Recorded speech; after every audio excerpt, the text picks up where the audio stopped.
అండి. సాయిబాబా ఆశీస్సులు ప్రతి ఒక్కరి కుటుంబం పైన ఉండాలని చెప్పేసి బాబాగారి తరపున నేను కూడా కోరుకుంటూ ఇంకా ఈరోజు వీడియోని స్టార్ట్ చేస్తున్నాను.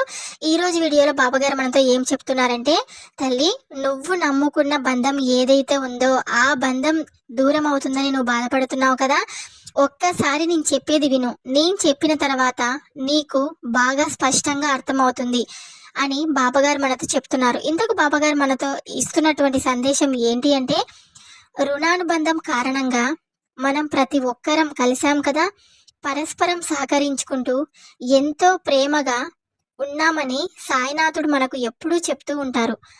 ఏదో ఒక టైంలో ఎన్నో కర్మ ఫలితాలను అనుభవిస్తూ ఉంటాము. ఎందుకంటే మనం మనుషులం కదా. జన్మలు కర్మలు ఇవన్నీ ఉంటాయా అని కొంతమంది అనుకుంటూ ఉంటారు. బాధలకు ముడి పెట్టారని అంటారేమో ఇంకొంతమంది. రుణానుబంధం కారణంగా మనం అందరం కలిసాం. ఒకరికొకరు పరస్పరం సహకరించుకుంటూ ప్రేమగా ఉందాము అని ప్రతి ఒక్కరూ చెప్తూ ఉంటారు. కానీ ఇవన్నీ కావు. మనం ఎంత గొడవలు పడితే అంత సంతృప్తిగా ఉంటారని కొంతమంది భావిస్తూ ఉంటారు. ఒకరిని బాధ పెట్టడమే లక్ష్యంగా పెట్టుకొని ఉంటారు.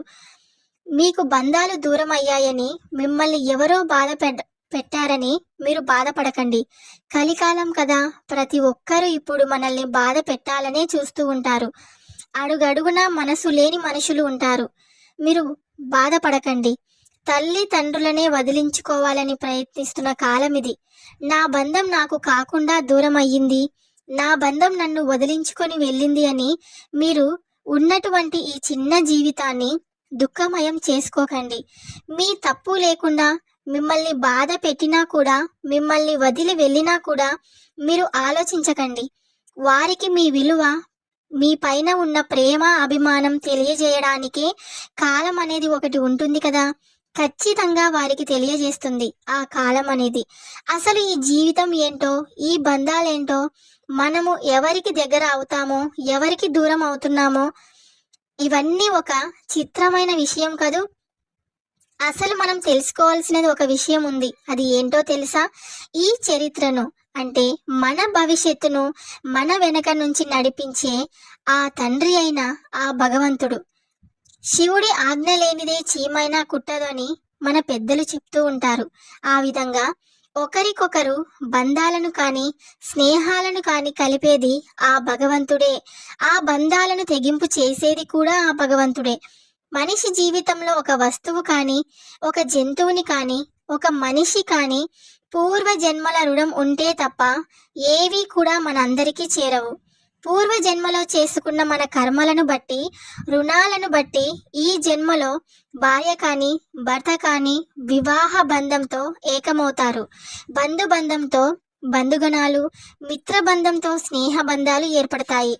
అలాగే ఇది అనే కాదు, ఏదైనా సరే రుణం ఉంటే తప్ప ఎవరితోనైనా స్నేహాలు కానీ బంధాలు కానీ కలుస్తాయి. అలాగే మనకు ఎవరైనా కొత్తవారు ఎదుట పడినా, పరిచయం ఏర్పడినా ఇవన్నీ గత జన్మలో చేసుకున్న ప్రతిఫలాలే. మనకు బంధాలనేటివి ఏర్పడతాయి. అయితే మనకు మనం ఏది శాశ్వతం కాదు, మనకు మన జీవితమే శాశ్వతం కాదు అని తెలుసుకున్న వాళ్ళు ఈ బంధం దూరం అయినా కూడా పట్టించుకోరు. ఇన్ని రోజులు మనతో ఉండి కూడా మనల్ని బాధ పెట్టి వెళ్ళిపోయిన బంధంతో మనకెందుకు చెప్పు? చాలా మందికి అనుమానం తీరిపోయింది కదా.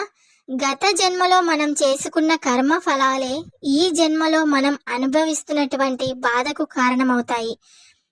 మనతో వాళ్లకు ఉన్న రుణానుబంధమే ఈ జన్మలో మనకు ఫలితాన్ని ఇస్తుంది. అందుకే ధనబంధం కంటే తృణబంధానికి విలువ ఇస్తాం మనందరం. మానవతా విలువలు మరిచిపోతున్న ఈ సమాజంలో బంధం విలువలు ప్రతి ఒక్కరూ తప్పకుండా తెలుసుకోవాలి.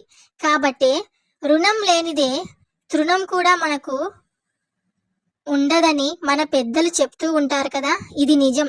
మనకు ఎంత ప్రయత్నించినా కూడా రుణం లేకపోతే ఏదీ జరగదు.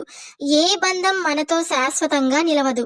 మీ నుంచి ఏ బంధమైనా తెగిపోతుంది, లేకుంటే దూరం అవుతుంది.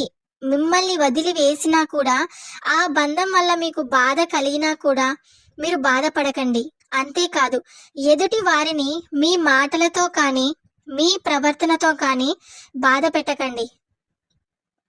ఆ బంధం మీకు అంతవరకే అని మీరు అర్థం చేసుకోవాలి. వారు మీ నుంచి దూరమైనా కూడా, దూరంగా ఉన్నా కూడా వాళ్ళందరూ మన వాళ్ళే కదా, ఒకప్పుడు మనం కోరుకున్న బంధమే కదా అనుకుంటూ వాళ్ళ సంతోషాన్ని మీరు కోరుకోవాలి. మీరు సుఖంగా ఉండాలి. ఎదుటి వారిని సంతోషంగా జీవించేటట్లు చేయాలి. బంధాన్ని కలిపేది, తెగింపు చేసేది ఆ భగవంతుడు. అది మీరు గుర్తుంచుకోవాలి. మన పిల్లల్ని మనం తప్పు చేసి ఎలా దండిస్తామో, మనం తప్పు చేసే కూడా దండించడానికి ఆ భగవంతుడు మనల్ని చూస్తూనే ఉంటాడు. ఈ జన్మలో మీరు ఎవరిని బాధ పెట్టకుండా, ఎవరిని ఇబ్బంది పెట్టకుండా మంచి పనులు చేస్తే కనుక అవి మనకు మంచి కర్మలు అవుతాయి.